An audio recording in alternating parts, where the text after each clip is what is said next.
এই একটু আগে একটা এম ক্যাফেন থেকে পার্সেল এলো।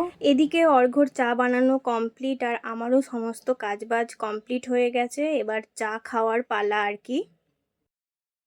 Hello, good morning, welcome back to our channel, welcome back to our new blog. So guys, আজকে আবারও একটা নতুন ব্লগ নিয়ে চলে এসেছি। এখন রেগুলার তোমাদের সাথে ব্লগ শেয়ার করছি। তোমাদের কেমন লাগছে অবশ্যই কিন্তু কমেন্ট করে জানাবে।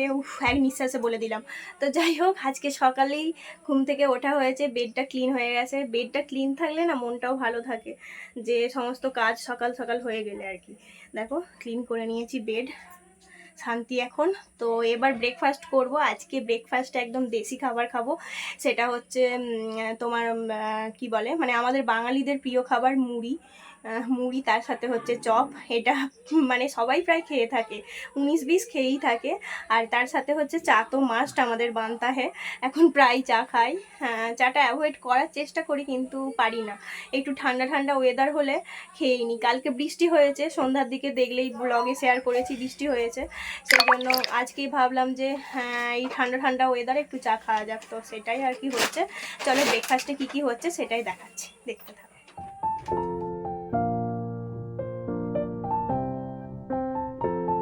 তো একটা আনবক্সিং ভিডিও এতক্ষণ শ্যুট করছিলাম, আর এই যে বক্স থেকে কি কি বেরিয়েছে সেটাই দেখাচ্ছিলাম আর কি। তো চলো বড় ব্লগেও একটু সেটা দেখিয়ে দিই।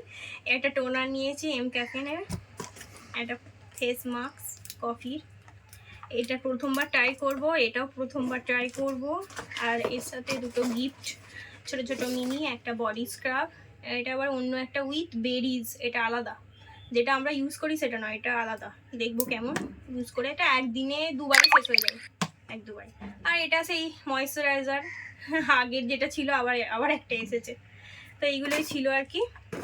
চলো এরপরে আমি স্নান করবো, কারণ অনেক আজকে কাজ হয়ে গেছে, প্রচণ্ড গরম, যেগুলো তোমাদের সাথে শেয়ার করা হয় না। আজকে পুরো ঘরটা পরিষ্কার করে ডিপ ক্লিন করা হয়ে গেছে, যেটা করা হয় না শেয়ার।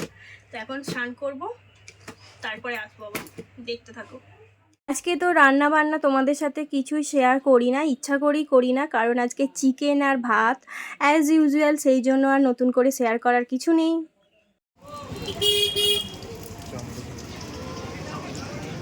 ঘড়িটা একটুখানি বাড়িয়ে দিতে হবে। Good evening guys. তো সন্ধ্যার দিকে তাড়াহুড়ো করে বেরিয়েছিলাম, সেই জন্য বাড়িতে ভিডিও করা হয় না। ঘড়ি একটা খারাপ হয়ে গিয়েছিল, সেটাই বাগাতে গিয়েছিলাম প্রথমে। এখন আমরা ফুচকা খেতে সন্ধ্যার দিকটাতে না আমাদের এত এটা ওটা খাওয়ার ক্রেভিং হয় যে আমরা আটকাতেই পারি না।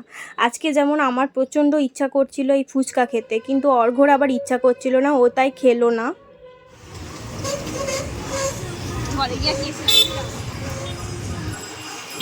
আর একটা কাজু শেখে দাও, ওটা বড়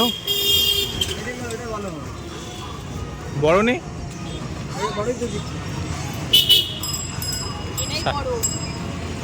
শাড়ির সাথে একই মনে হল। আর কাজু শেখ দাও না একটা, ভালো হবে বলছে। কাজু শেখ দাও না। কাজু শেখটা ভালো হবে না, নকলের মধ্যে রয়ে গেছে, ভালোটা শেষ হয়ে গেছে। এগুলো বলছে নিয়ে নে কুলফি। নকলে রয়ে গেছে, আইসক্রিম দিয়ে সে 30 টাকা মালটা, এই মালটা রয়ে গেছে, নকলটা রয়ে গেছে। মটকা কুলফি এই দেখো, একটা দেবো, এটা স্লো করে দিয়ে আগে কার্ড এইবার লাগালাম, আগের কেউ লাগালো না। জিনিসটা দু রকমের হয়ে গেছে এখন। আগে তো এক রকমই ছিল, এখন দুটো। কেমন খেতে?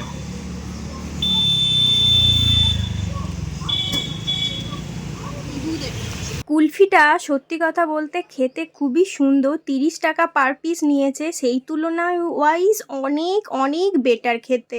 তো আমরা তারপরে গিয়েছিলাম ঠাকুরের জন্য মিষ্টি নিতে। কালকে যেহেতু বৃহস্পতিবার, এই ছানার মিষ্টিটা নিয়েছিলাম। বাড়ি পৌঁছে গিয়ে দেখছি যে শাশুড়ি মা আমের আচার বানাচ্ছিল। তো আমি ভাবলাম যে তোমাদের সাথে একটু শেয়ার করে দিই। কার কার এই আমের আচারটা খেতে ভালো লাগে অবশ্যই কিন্তু কমেন্ট করে জানাবে। এই আমের আচারটা আমাদের সারা বছর চলবে, এখনও কিন্তু আগের বছরে রয়ে গেছে। তো গাইস ব্লগটা আজকের মতন আমি এখানেই এন্ড করে দিচ্ছি। রাত্রিবেলায় ছাতু খাচ্ছি। তো চলো আজকের মতন এখানেই এন্ড করলাম। তোমরা সবাই ভালো থাকবে, সুস্থ থাকবে, বি পজিটিভ। এবার ঘুমিয়ে পড়বো। এই যে বিছানা এবার ক্লিন করে ঘুমিয়ে পড়বো, বিছানা করে ঘুমিয়ে পড়বো। চলো আজকে গরমটা একটু বেশি। Tata, good night.